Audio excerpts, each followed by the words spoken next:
À la fois artistiques et atypiques, les expositions organisées par Nomade suscitent toujours surprise et étonnement. Il faut dire que les lieux qui accueillent les œuvres ne sont pas ordinaires et ne sont pas dédiés à l'art, à l'image du Roc Fleuri et de ses jardins, à quelques mètres à peine de la mer Méditerranée. L'histoire dure depuis 15 ans maintenant. Cette année, une vingtaine d'œuvres différentes sont proposées, mais toutes s'inscrivent dans une même thématique. Comme vous allez pouvoir le découvrir, il y a beaucoup de matière laine ou fil. Parce qu'effectivement, avec la laine et le fil, on peut donc tramer. Et le point est utilisé en couture et également au crochet ou dans le tricotage d'œuvres.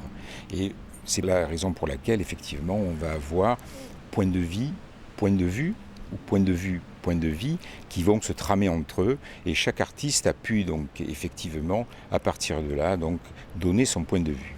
Éclectique, basée sur le dialogue, les termes pour définir cette nouvelle exposition ne manquent pas. Certaines sont plus grandes et plus volumineuses que d'autres. Vous pourrez même vous amuser à chercher au fil des allées des œuvres plus cachées. L'aspect végétal du lieu est utilisé par les artistes comme Rachel Rivière avec son œuvre Bloody Wednesday. J'ai commencé à créer cette œuvre le jour même où il y a eu les attentats de Charlie Hebdo.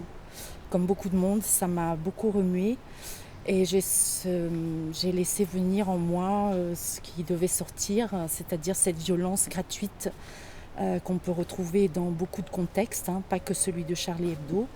Et donc je voulais leur rendre un hommage, une forme d'hommage, tout en évitant que ça soit trop lourd. Donc j'ai créé des choses qui peuvent s'intégrer aussi dans quelque chose de végétal et qui puissent parler au public de façon diverse. Un peu plus loin, passez la pergola pour découvrir les 36 vues de la Sainte-Victoire. Point de vue de Marie Joly depuis sa maison, son point de vie. Cette série, ça fait 3 ans que je l'ai commencée. Donc c'est en 2013, j'ai commencé à me dire quand même, cette Sainte-Victoire, elle est devant mes yeux, elle est changeante, elle me fascine. Bon, je fais de l'aquarelle depuis quelques années. Je me suis dit, je vais faire une série. Je vais faire une série donc sur le même format, à différents moments de la journée, à différentes saisons. Donc depuis 2013, je fais des Sainte-Victoire, donc j'en ai fait plus d'une 50aine. Et face à la montagne Sainte-Victoire, la mer, un ponton vous attend d'ailleurs pour vous y conduire. Alors là, c'est plutôt un point de vue. Et effectivement, donc le ponton qui est présenté ici donc en bois est un matériau, le bois que j'utilise souvent dans mon travail d'artiste. Et là, donc, il mène à la mer. Et nous sommes près de la mer et j'ai voulu qu'effectivement nous ayons une image de la mer. Je crois qu'aujourd'hui, la mer n'est plus prise comme un lieu de jeu. Tout est ludique aujourd'hui et donc j'ai voulu effectivement par cette œuvre-là indiquer qu'effectivement elle n'est qu'une image. Les terrasses de la Villa Le Roc Fleuri proposent également des œuvres comme celle de Louis Dolé. L'inspiration, elle est due à l'actualité beaucoup. Ce qui se passe pas très loin à nos frontières, hélas. Et aussi ce film fabuleux, le cercle des poètes disparus. Et au thème que nous a donné Denis Gibelin cette année, qui était point de vue, point de vie.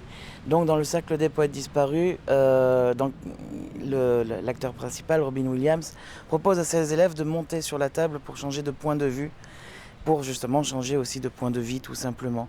Et donc je suis parti de là, et là je l'ai dirigé vers l'Est. L'actualité qui inspire donc les artistes comme Louis Dolé, mais aussi Marie Amos avec ses Boot People. Le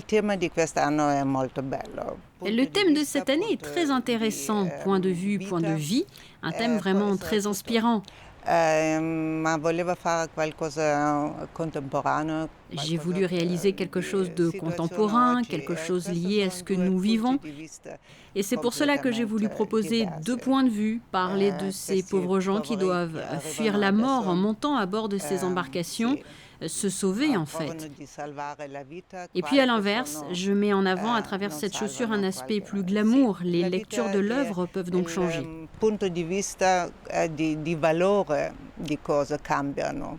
Les œuvres exposées à l'intérieur de la Villa Le Roc Fleuri, sur les terrasses et dans l'ensemble des jardins, à découvrir tous les jours de 13h à 19h jusqu'au 30 septembre.